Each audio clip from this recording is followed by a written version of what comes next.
Hello there. Well, if this is true, this is the biggest political corruption story we have seen in a long time.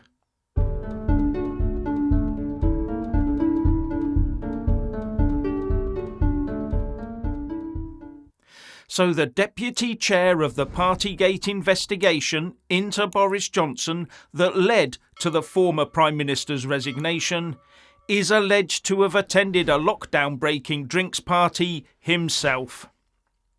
The Tory MP Bernard Jenkin, who was the deputy chair of the Boris Johnson PartyGate investigation, has, says the Guido Fawkes website, attended a birthday drinks party in Parliament during lockdown. This opens a whole new lot of questions. And Boriss leapt on this and called it outrageous and a total contempt of Parliament. Bernard Jenkin has just voted to expel me from Parliament for allegedly trying to conceal from Parliament my knowledge of illicit events, said Boriss. In reality, of course, I did no such thing.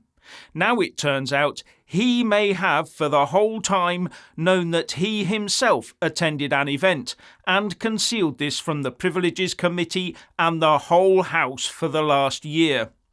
To borrow the language of the committee, if this is the case, he must have known he was in breach of the rules. Why didn't he say so? He has no choice but to explain his actions to his own committee for his colleagues to investigate and then to resign. Well, we do need an immediate police investigation to find out who else was there and if the rules really were broken. And we also need Bernard Jenkin investigated on the same basis as Boris Johnson was, using exactly the same rules, if this turns out to be true. Now, Tory MP Michael Fabricant told Patrick Christys on GB News that it was shocking, and also that Jenkin gave a very pious and some might say sanctimonious speech about how rotten Boris Johnson was for attending a party at a distance where there was a cake. And if this information that is breaking from Guido Fawkes is true in a much smaller room, he did much the same, if it's true. And he ended by saying that according to the paywall-protected Guido report, there is evidence that drinks were served.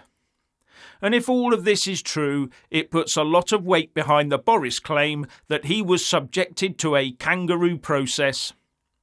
Now, the police can't take action where a pandemic offence happened over 3 years ago, but it's alleged that this was a birthday party for his wife, Baroness Anne Jenkin, and her birthday is, according to Wiki, in December, presumably giving the police at least another 5 or 6 months to look into it. And it turns out that according to reports, it was in December 2020. And there was cake, drinks, and not much social distancing at that event, according to reports. There was cake. Could that be a fourth by-election on the cards for Rishi to worry about? And this will develop and cause the Tories even more headaches while Keir Starmer orders in the champers. And how can we ever trust any of them ever again?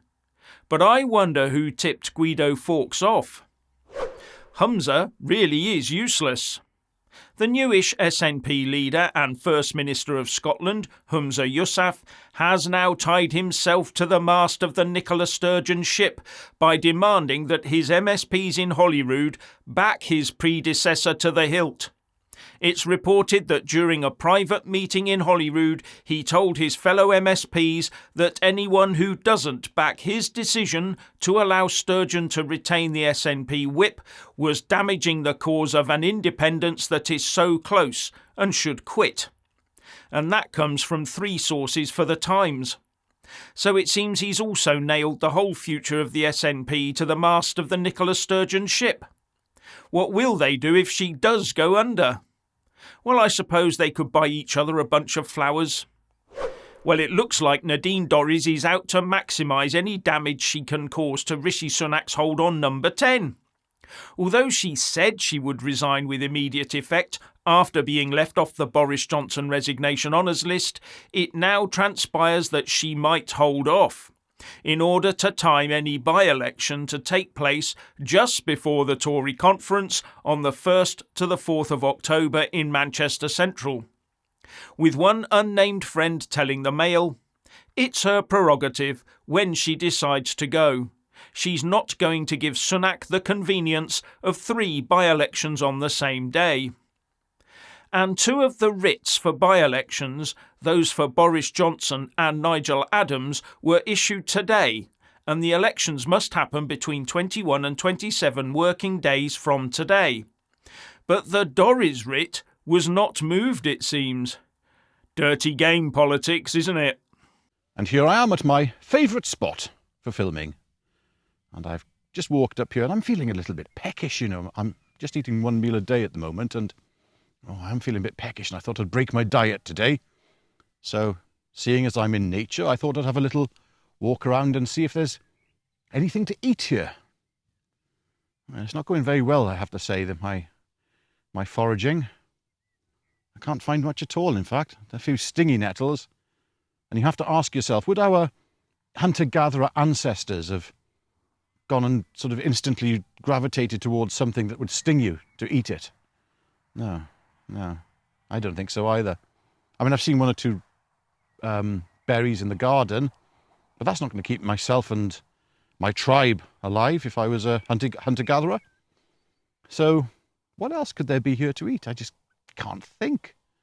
You know, is there anything? Oh, hello. What have we got here then? Now, if I was a hunter-gatherer, I'd be running down there with a spear and skewering one of those and getting it straight on the barbie. Oh, on the fire. And, okay, granted, somebody in the tribe would have removed that which was useful, like the skins and all that for clothes, but I say they look absolutely delicious. And there's nothing else here to eat. I think there's a few sheep up there on the hill. Welcome to Wales. We've got plenty of those. So yeah, have a good think about what your natural state is. Go out into the environment. Go out into the countryside. And you've got to think to yourself, what am I going to live on here? What could I live on? What would I naturally eat? Very simple question. It's not rocket science. Anyway, beautiful Brecon Beacons behind me. Beautiful steaks behind me. And there we go. I've got another little video coming up later, so I'll catch you later. Jeff. So Rishi now thinks that banks can be ordered about by the government, because Downing Street has ordered the mortgage lenders to protect borrowers from increased interest rates. How could they possibly do that without failing in their legal fiduciary duties? What Boriss is asking these banks to do is to take an unknown financial risk and possibly lose billions. And one wonders whether the taxpayer would once again have to step in to keep the whole shebang afloat. And it beggars belief that a government is asking banks to become, in effect, the social services. That's exactly what a Labour government would do. You know, a government that does not understand how business and the economy works. Oh, and the government has also pledged today to open more legal asylum routes into the UK. Richard. As I said in yesterday's video, I was hoping to talk to you today about the horrific events that took place yesterday, but after careful consideration, I realised there is nothing I have to say which you probably don't already think. And after watching the heartbreaking scenes at the vigil, and out of respect for the friends and families of those affected, I will remain silent. Who am I to speculate and add my 2 penneth worth of opinion when people are grieving? It doesn't sit right with me, so I'm going to move on.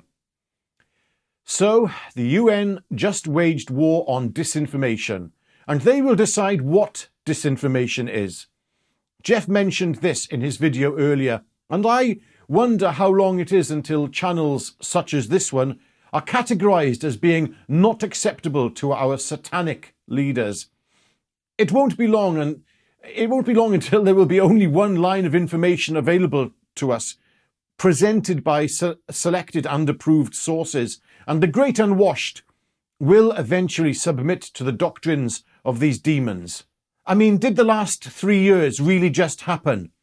This might seem like a delayed reaction, but it feels like I just woke up from a bad dream.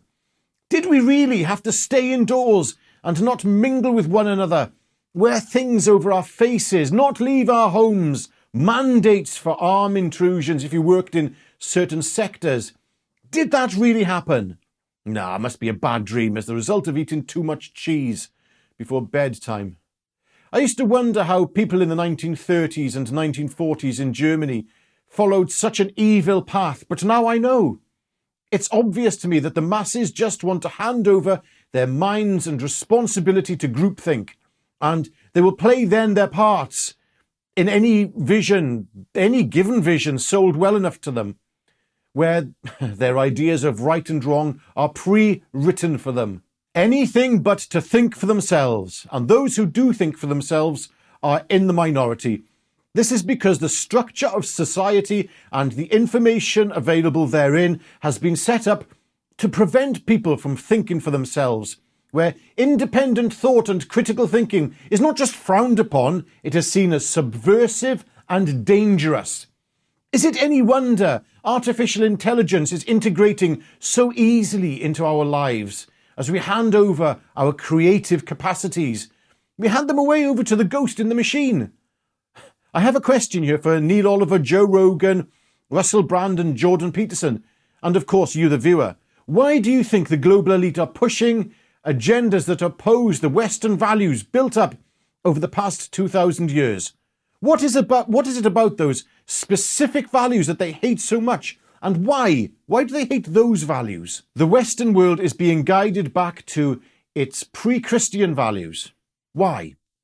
What is so abhorrent about the values ingrained through the faith rendered via the intergenerational inheritance of Judeo-Christian values? Which means you don't have to be Christian to have inherited these values, because that's how knowledge inheritance works. You see, our values that have been treasured and protected for 2 millennia are being disposed of before our very eyes.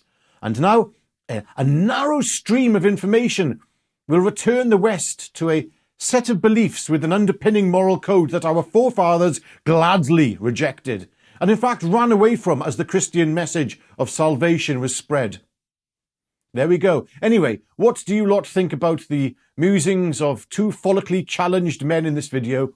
Leave your truth in the comment section below, and don't forget to tune in to Jeff for his midday video tomorrow.